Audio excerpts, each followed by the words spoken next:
इससे सुंदर क्या अवसर होगा जहां इतने लंबे अंतराल के बाद महाकुंभ का सौभाग्य बना है। प्रयागराज की दिव्य भूमि है।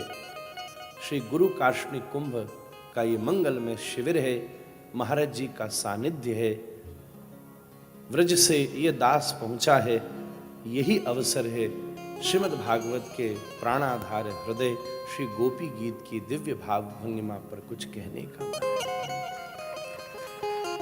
यही अवसर है। यह अवसर फिर तोय ना मिलेगो, मेरो कहो अब मान रे। यही अवसर है।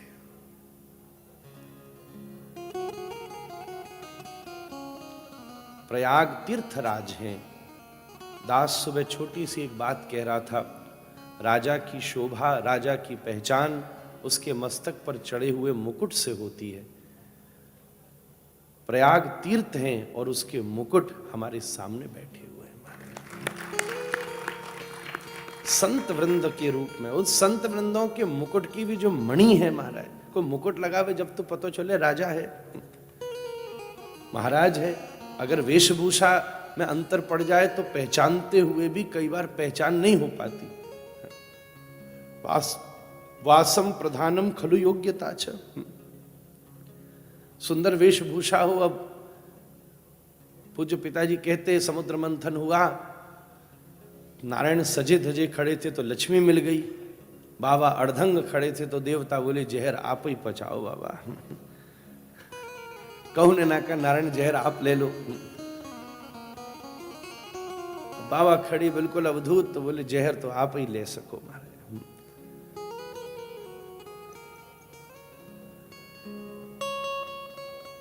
प्रयाग तीर्थराज हैं। ये कब प्रतीत होता है? जब कुंभ के समय ऐसे मुकुटमणि महापुरुष इस प्रयागराज के ऊपर अपने चरणों को अविराजित करते हैं और प्रयाग महाराज जी को मुकुट की तरह विराजमान करते हैं। मैं स्मरण करूं पूज्यपाद श्री गीता मनीष जी महाराज का।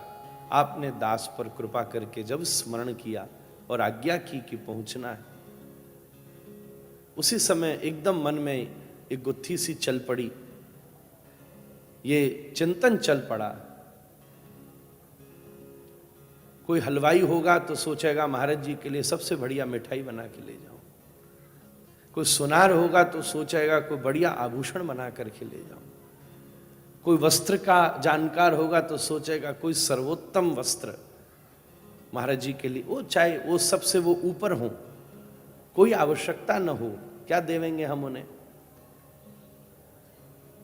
महात्मा संसार इसलिए नहीं छोड़ता कि उसको संसार पता नहीं है, वो संसार जानता नहीं है। संसार इसलिए छोड़ देता है कि अगर वो संसार में होता तो संसार वाले हर व्यक्ति को पीछे छोड़ देता महाराज। पर वो बहुत पहले जान चुका है कि चूहे की रेस में जीतने के बाद भी व्यक्ति चूहा ही रहता है, इसलिए खुद ही उससे मुक्त है महाराज। क्या क्या दौड़ना है इस युद्ध में।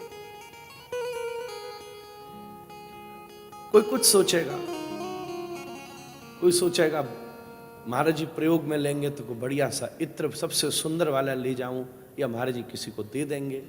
और महाराज जी के पास से तो सभी एक नंबर चीज मिलती है हम लोगों को। हम तो साल भर आनंद लेने, चाहे आम हो, चाहे माला हो, चाहे इत्र हो।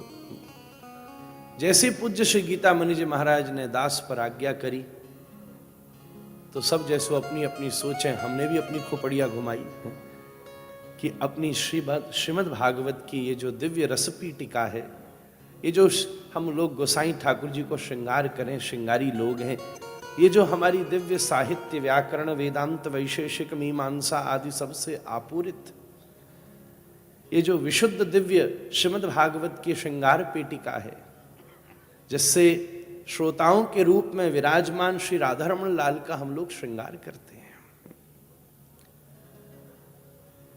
उन श्रोताओं के रूप में भी तो वही पधारे महाराज।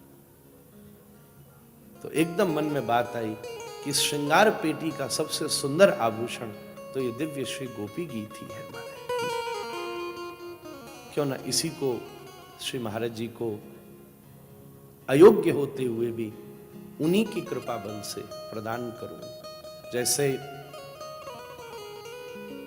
मेघ समुद्र के पास आते हैं, गोरे होते हैं, इसलिए शायद मेरा रंग भी गोरा ही है, क्योंकि मैं समुद्र के पास खाली आया हूं।